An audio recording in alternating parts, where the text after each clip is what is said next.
ሰላም ጤና ይስጥልን ውድ ተመልካቾቻችን እንደምን አመሻችሁ። ለታሙስ ጥር 7 2018 የምሽቱን የናሁ ዜና ወደ እናንተ የምናደርስበት ጊዜ አሁን ነው።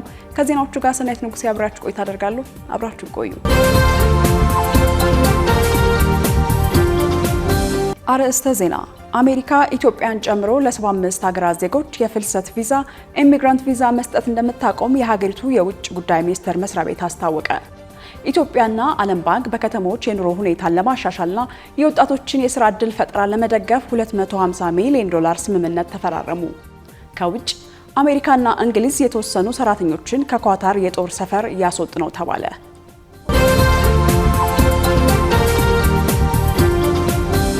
ቀዳሚ ወዳደረግነው የሀገር ውስጥ መረጃዎቻችን ስናልፍ አሜሪካ ኢትዮጵያን ጨምሮ ለ75 ሀገራት ዜጎች የፍልሰት ቪዛ ኢሚግራንት ቪዛ መስጠት እንደምታቆም የሀገሪቱ የውጭ ጉዳይ መስሪያ ቤት አስታወቀ። የእነዚህ ሀገራት ዜጎች በህጋዊ መንገድ ወደ አሜሪካ እንዲገቡ የሚፈቅደው ቪዛ አሰጣጥ የሚያቆመው ውሳኔ ከሚቀጥለው ሳምንት ረቡዕ ጥር 13 ቀን 2018 ዓ.ም ጀምሮ ተግባራዊ ይደረጋል። ውሳኔው የሚመለከተው በአሜሪካ የሚገኙ ዜጎቻቸው ተቀባይነት በሌለው መጠን ከመንግስት ድጎማ የሚቀበሉ ሀገራት እንደሆነ ማርኮ ሩቢዮ የሚመሩት የአሜሪካ የውጭ ጉዳይ መስሪያ ቤት አስታውቋል። መስሪያ ቤቱ በኤክስ ገጹ በኩል ባሰራጨው አጭር ማብራሪያ ሶማሌና ኤርትራ እገዳው ከሚመለከታቸው ሀገራት መካከል እንደተካተቱ በምሳሌነት ጠቅሷል። የቪዛ ክልከላው አዲስ ስደተኞች ከአሜሪካ ህዝብ ሀብት እንደማይበዘብዙ ሀገሪቱ እስክታረጋግጥ ድረስ የሚቆይ ነው ተብሏል። የፕሬዝዳንት ዶናልድ ትራምፕ አስተዳደር ውሳኔ በአሜሪካ ቤተሰብ ወይም እጮኛ ላላቸውና የስራ ዕድል ላገኙ ሌሎች ለሀገራት ዜጎች ይሰጡ የነበሩት የቪዛ አይነቶችም ያካትታል። ከኢትዮጵያ ጎረቤቶች መካከል ከኬንያና ጅቡቲ በስተቀር ኤርትራ፣ ሱዳን፣ ደቡብ ሱዳንና ሶማሊያ ዜጎች ወደ አሜሪካ በሚያስገባቸው የፍልሰተኛ ቪዛ ላይ እገዳ ተጥሎባቸዋል። የአሜሪካ የቅርብ አጋር የምትባለው ግብጽ፣ ሁለቱ ኮንጎዎች፣ ናይጄሪያና ሩዋንዳ ከክልከላው ተግባራዊ ከሚደረግባቸው 75ቱ ሀገራት መካከል ተካተዋል። በሁለተኛው የአሜሪካ ፕሬዝዳንት የስልጣን ዘመናቸው ወደ ዋይት ሀውስ ከተመለሱ አንድ ዓመት ሊሞላቸው የተቃረቡት ትራምፕ እና ቀኝ ዘመም ባለስልጣኖቻቸው ወደ ዩናይትድ ስቴትስ የሚደረገውን ፍልሰት ለመግታት መሰል እርምጃዎችን ሲወስዱ ቆይተዋል።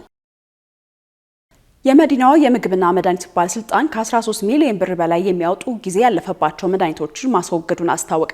የአዲስ አበባ ምግብና መድኃኒት ባለስልጣን ባለፉት 6 ወራት ባከናወነው የክትትልና ቁጥጥር ስራ የመጠቀሚያ ጊዜያቸው ያለፈባቸው ከ13.8 ሚሊዮን ብር በላይ ግምት ያላቸው መድኃኒቶችን ማስወገዱን ገልጿል። የባለስልጣኑ የጤና ተቋማት ባለሙያዎች ቁጥጥር ዳይሬክቶሬት ትላንት ጥር 5 2018 ዓ.ም የበጀት ዓመቱ የግማሽ ዓመት የስራ አፈጻጸም ግምገማ አካሂዷል። በግምገማው ወቅት የዳይሬክቶሬቱ ዳይሬክተር አቶ ገለገሉ ኦልጅራ እንደገለጹት በ6 ወራት ውስጥ በ113 የጤና ተቋማትና በ709 መድኃኒት ችርቻሮ ድርጅቶች ላይ የክትትል ስራ ተከናውኗል። አቶ ገለገሉ በቁጥጥር ስራው 13,894,479 ብር ከ51 ሳንቲም የሚያወጡ ጊዜ ያለፈባቸው መድኃኒቶች መወገድ የቻሉ ሲሆን በ8955 የጤና ባለሙያዎች ላይ ክትትልና የቁጥጥር ስራ መከናወኑን እንዲሁም የህግና አሰራር ጥሰት በተገኘባቸው 158 የጤና ተቋማት ላይ የተለያዩ እርምጃዎች መውሰዳቸውንም ገልጸዋል። በግምገማ መድረኩ ላይ የባለስልጣኑ የቅርንጫፍ ጽህፈት ቤቶች ዳይሬክተሮቻቸው የየራሳቸውን የስራ አፈጻጸም ያቀረቡ ሲሆን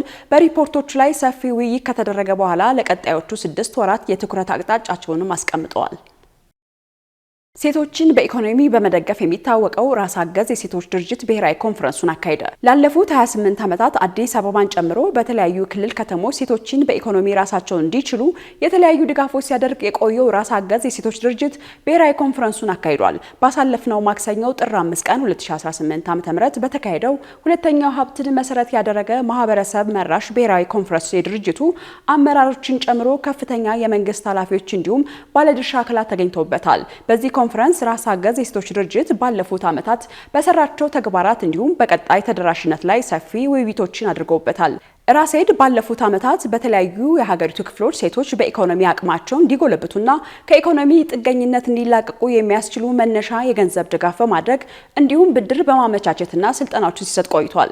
የተቋሙን ተግባራት በሚመለከት ለናሁ ቴሌቪዥን ማብራሪያ የሰጡት የድርጅቱ የስልጠና ክፍል ኃላፊ ወይዘሮ ኢየሩሳሌም ገብረሰላም ሴቶችን በኢኮኖሚ መደገፍ ሰፊ የማህበረሰብ ክፍሎችን ማዳረስ የሚያስችል መሆኑን ገልጸዋል።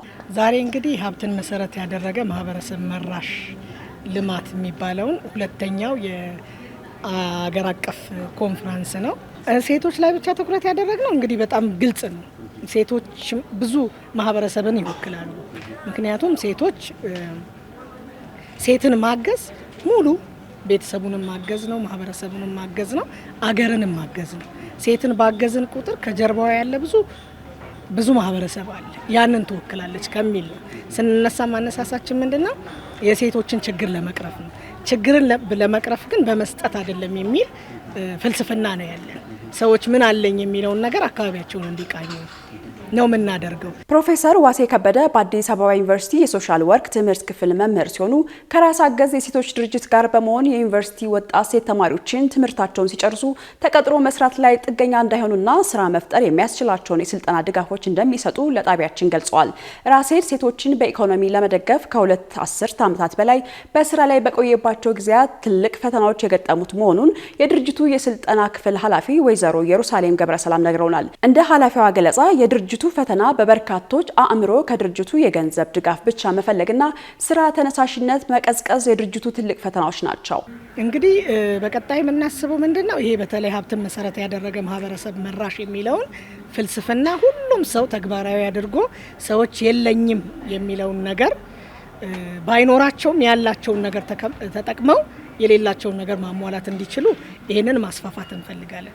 ሌላው በጣም ትልቁ የኛ ቻሌንጅ ምንድነው ነፃ ስጦታዎች በጣም የኛን ስራ ያደናቅፉብናል። ምክንያቱም መጀመሪያ ላይ ብዙ ማህበረሰብ የሚፈልገው ነፃ የሚሰጥን ነገር ነው። እኛ ደግሞ ነፃ ስጦታችን ስልጠና ብቻ ነው። ይሄ በጣም ትልቁ እንቅፋታችን ነው። ነፃ ስጦታ ደግሞ ያልቃል። እውቀት ግን እስከ ወዲያኛው እየመነዘሩበት ገቢያቸውን የሚያሻሽሉበት ነው። እውቀት አያልቅም። ስለዚህ ይሄ ነው ትልቁ የኛ ችግር።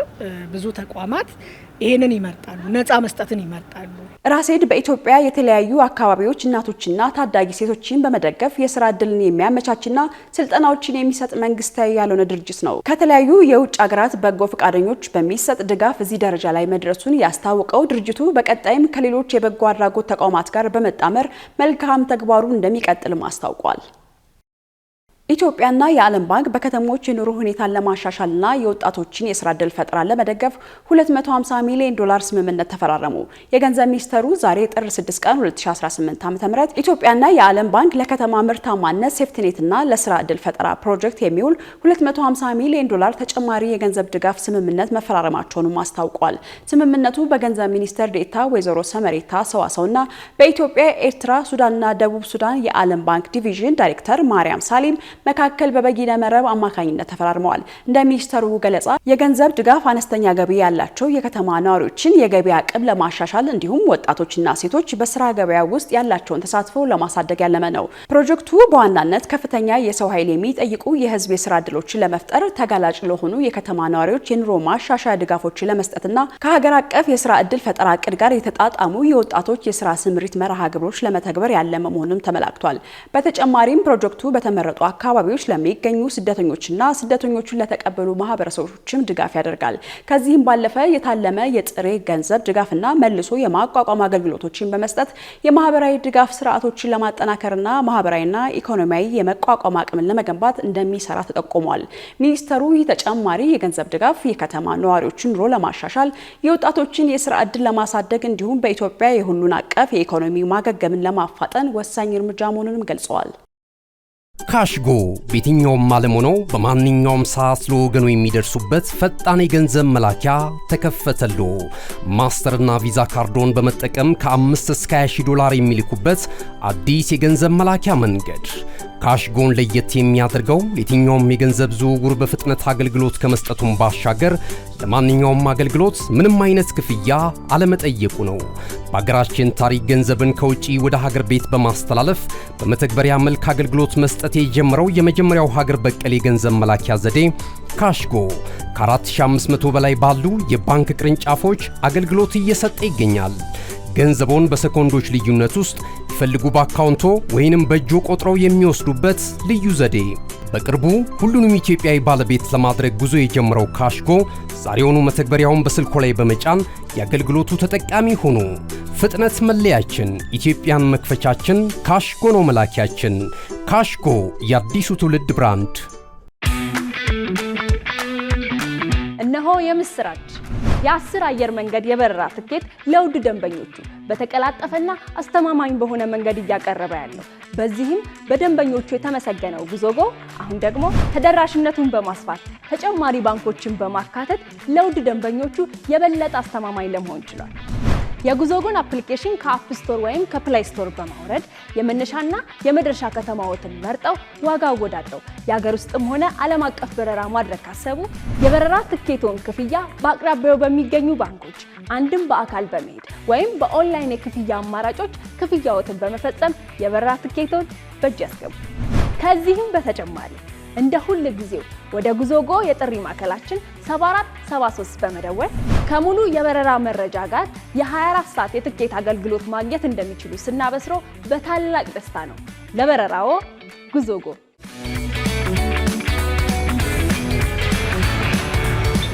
ወደ ውጭ መረጃዎቻችን ስናልፍ አሜሪካና እንግሊዝ የተወሰኑ ሰራተኞችን ከኳታር የጦር ሰፈር እያስወጡ ነው ተባለ። የአሜሪካው ፕሬዝዳንት ዶናልድ ትራምፕ ኢራን ላይ ወታደራዊ ወረራ ለማድረግ ያሰቡ ባሉበት በዚህ ወቅት ዩኤስና እንግሊዝ በኳታር የሚገኘውን የአል ኡዴይድን የአየር ማረፊያ የሰራተኞችን ቁጥር እየቀነሱ ነው ተብሏል። አንድ ከፍተኛ የኳታር ባለስልጣን ለቢቢሲ እንደገለጹት የአሜሪካ ሀገሪቱ በከፊል ሰራተኞቻቸውን ለማስወጣት የእንቅስቃሴ እርምጃዎችን ጀምራለች ብለዋል። በተመሳሳይ አንዳንድ የዩናይትድ ኪንግደም ወታደራዊ ሰራተኞችም እየተቀነሱ መሆኑን ባለስልጣኑን ጠቅሶ ቢቢሲ ዘግበዋል። የኳታር መንግስት መግለጫ በዩናይትድ ስቴትስ እየተወሰደ ያለው እርምጃ ለአሁኑ ቀጠናዊ ውጥረት ምላሽ ነው ብለዋል። የኢራን የውጭ ጉዳይ መስሪያ ቤት በቴሄራን የሚገኘው የብሪታንያ ኤምባሲ ለጊዜው መዘጋቱንም አስታውቋል። በዶሃ የሚገኘው የአሜሪካ ኤምባሲ ሰራተኞቻቸው ጥንቃቄ እንዲያደርጉና ወደ አል ኡዴይድ አየር ማረፊያ የሚደረጉ አስፈላጊ ያልሆኑ ጉዞዎች እንዲገደቡ መስሪያ ቤቱ አሳስቧል። በዚህ ውጥረትም የተነሳ ኢራን ከዛሬ ማለዳ ጀምሮ ወደ ሁሉም ሀገራት የሚደረጉ በረራዎች ሙሉ በሙሉ በሚባል ደረጃ ዝግ ማድረጓን የአሜሪካ ፌዴራል አቪዬሽን አስተዳደር በድረገጹ ባወጣው መግለጫ አስታውቋል። የመብት ተሟጋች ድርጅቶች እንደሚሉት በቅርቡ ኢራንን ባለስልጣናት በወሰዱ የኃይል እርምጃ ከ2400 በላይ ጸረ መንግስት ተቃዋሚዎች ተገድለዋል። የዩናይትድ ኪንግደም የመከላከያ ሚኒስቴር ቃል አቀባይ የዩናይትድ ኪንግደም ሰራተኞች በአሰራር ደህንነት ምክንያት እየተወሰዱ ነው የሚለው ዘገባ ላይ አስተያየት ከመስጠትም ተቆጥበዋል። በመጨረሻም የሩሲያ ፕሬዝዳንትና የብራዚል አቻቸው የቬንዙዌላ ሉዓላዊነትን መጠበቅ በሚቻልባቸው ጉዳዮች ላይ በስልክ ተወያዩ። የሩሲያው ፕሬዝዳንት ቭላዲሚር ፑቲን ከብራዚል አቻቸው ሉላ ዳ ሲልቫ ጋር በቬንዙዌላ ያለውን ሁኔታን ጨምሮ ፕሬዝዳንት ኒኮላስ ማዱሮ በአሜሪካ ኃይሎች በዚህ ወር መጀመሪያ ላይ ስለመታፈናቸው ጉዳይ በስልክ መወያየታቸውን ክሬምሊን አስታውቋል። ፑቲንና ሉላ አሜሪካ በነዳጅ ሀብታም በሆነችው ሀገር ላይ ያደረሰችውን ጥቃት ተከትሎ ሩሲያና ብራዚል የቬንዙዌላን ሉዓላዊነትና ብሔራዊ ጥቅምን በማረጋገጥ ረገድ መሰረታዊ አቋም እንዳላቸው አጽንኦት ሰጥተዋል። ሁለቱ ፕሬዝዳንቶች በላቲን አሜሪካ ያለውን ውጥረት ለማርገብ በማሰብ በተባበሩት መንግስታት ድርጅት ውስጥ እንዲሁም በብሪክስ ጥምረት በኩል ጥረታቸውን ማስተባበር እንደሚቀጥሉም ተስማምተዋል። በተጨማሪም ፑቲንና ሉላ በሩሲያና ብራዚል መካከል ያለውን የሁለትዮሽ ግንኙነታቸውን በማጠናከር ላይም ተወያይተዋል ነው የተባለው። በዚህ ጉዳይ ዙሪያ የትብብር ኮሚሽን በመጪው የካቲት ወር ሊሰበሰቡ የታቀደ መሆኑን ክሬምሊን ባወጣው መግለጫ አስታውቋል። እንደ አውሮፓ አቆጣጠር በጥር 3 የአሜሪካ ኮማንዶዎች በቬንዙዌላ ዋና ከተማ ካራካስ እና በተለያዩ የሀገሪቱ ክልሎች ተከታታይ የአየር ድብደባዎችን በማድረስ ማዱሮና ባለቤታቸውን ሲሊያን ፍሎሬንስን አፍነው መውሰዳቸው ይታወሳል። ፕሬዚዳንት ማዱሮ ወደ አሜሪካ ኒውዮርክ የተወሰዱ ሲሆን ባለፈው ሳምንት በአደንዛዥ እጽ አዘዋዋሪነት ወንጀል ተከሰው ፍርድ ቤት ቀርበው ነበረ። ይሁን እንጂ ፕሬዚዳንቱና ባለቤታቸው ጥፋተኛ አይደለንም ሲሉ የቀረበባቸውን ክስ ክደው ተከራክረዋል። የዩናይትድ ስቴትስ ወታደራዊ ዘመቻ ለመላው ዓለም አቀፍ ማህበረሰብ እጅግ አደገኛ ምሳሌ መሆኑን ፕሬዚዳንት ፑቲንና አቻቸው ሉላ አስጠንቅቀዋል። በሀገራችን የንግድ ሚዲያ ታሪክ ግንባር ቀደምት ሆኖ በርካታ አስተማሪ፣ አዝናኝና መረጃ ሰጪ ዝግጅቶችን ጊዜው አሁን ነው ሲል በበርካታ አማራጮች ለእናንተ ውድ ተመልካቾቻችን ሲያደርስ የቆየው ናሁ ቴሌቪዥን አሁንም ዘመኑ የደረሰበትን የመረጃ ተደራሽነት ከግምት ውስጥ በማስገባት ቲቪ ለምኔ ሲል በአይነቱ ለየት ያለ የቲቪ የስልክ መተግበሪያ ሲያበስራችሁ በታላቅ ኩራት ታጅቦ ነው። በፈለጉት ጊዜና ሰዓት በምንም ቦታና ሁኔታ ውስጥ ሆነው መረጃን በእጅ ስልኮ ማግኘት ይፈልጋሉ። እንግዲያውስ በቀላል አጠቃቀም በቀልጣፋ ሁኔታ በጽሁፍ በድምጽና በምስል አማራጮች መረጃን ከታማኒ ምንጮች ባሉበት ሊያደርሶት ዝግጅቱን ጨርሷል። ምን ማየት ምንስ መስማት ይፈልጋሉ? ከስፖርት ኖት፣ ከመዝናኛው፣ ከፖለቲካው ወይስ ዓለም አቀፍ ጉዳዮች?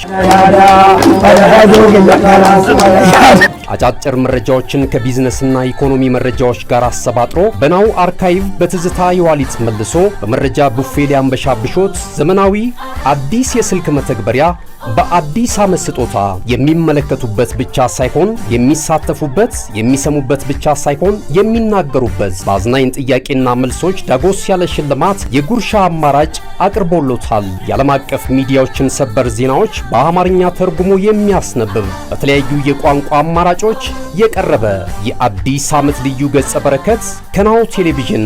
እንደ ጋዜጣ እንነበባለን፣ እንደ ራዲዮ እንደመጣለን፣ እንደ ቴሌቪዥን በስልክ እንታያለን። አዲስ አማራጭ በአዲስ ዘመን ናሁ ቴሌቪዥን። መረጃን ከምንጩ በቀላል አማራጭ በቀጥታ ስርጭት ወደ እናንተ የምናደርስበት ጊዜው አሁን ነው። ናሁ ቴሌቪዥን። መልካም አዲስ ዓመት።